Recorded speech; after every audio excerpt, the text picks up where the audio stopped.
Hi, and welcome to Session 1. My name is Andy, and welcome to Starting Point.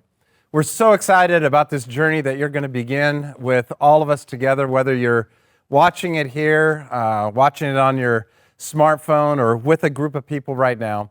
We just believe that this Starting Point journey is going to be life-changing.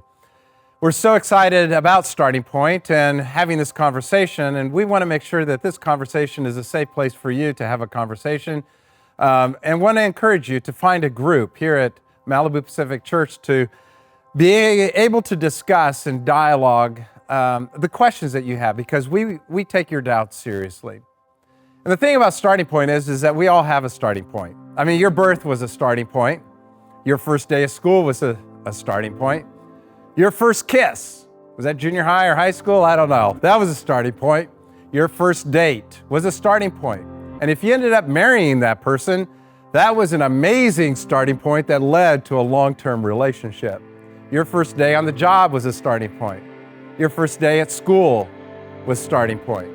All of us have starting points, including our faith. You see, your faith and my faith has a starting point. And it's important to begin to discuss it and understand what the starting point is because that will influence what you believe and what you understand about who God is and who Jesus is and what is this Bible and what's the church all about. It's important to have a starting point because that eventually will take you down the journey, down the road of your spiritual walk. So starting points are really important. So what is the starting point of Christianity? A lot of people say that it's the Bible, one of these right here. And I grew up in a home where my family said, in very good intentions, the Bible says. We should believe and have faith just because the Bible says.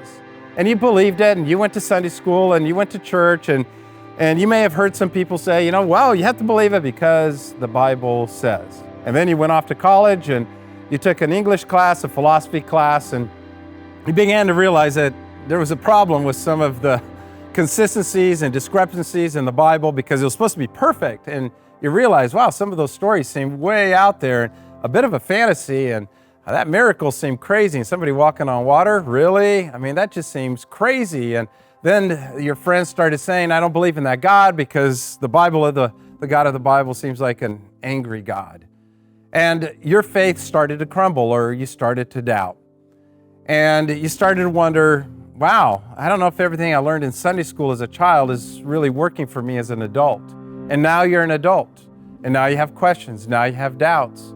Now you're wondering, how in the world does this apply to me? And I don't even know if I understand half the stuff in here. And you probably ask the question, and where in the world does, the dinosaurs fit into this story? And so you also asked, it doesn't seem like science and the Bible go together at all. So you left the church and your faith started to crumble. But there's a starting point, again, for all of us. And we want to begin to take those doubts and your adult questions, your adult doubts, very, very seriously.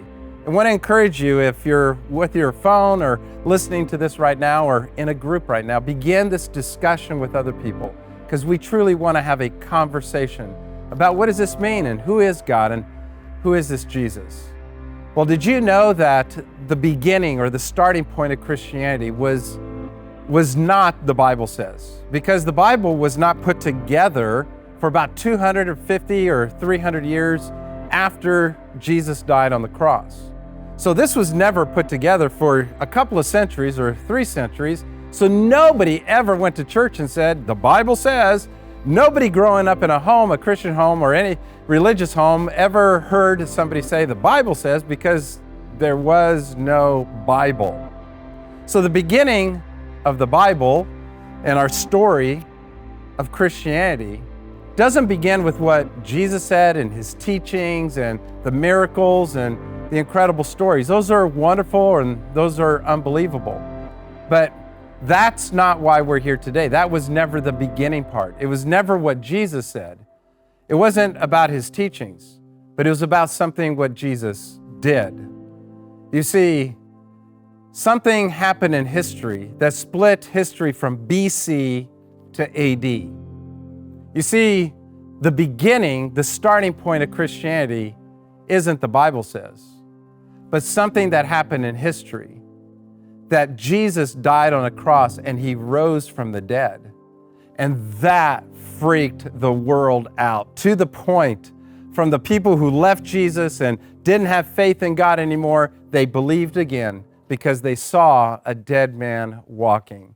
So for the rest of history, for you and for me, the question isn't, what does, the Bible say, or, what does Christianity say, and what is your theology and what your belief is? Those are important, but they're questions to be dealing with later. Actually, the beginning, the starting point for Christianity is this. Who is Jesus?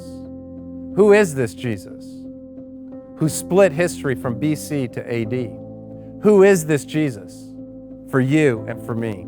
That is the starting point of Christianity. We look forward to going on this journey with you as we discover who is Jesus together.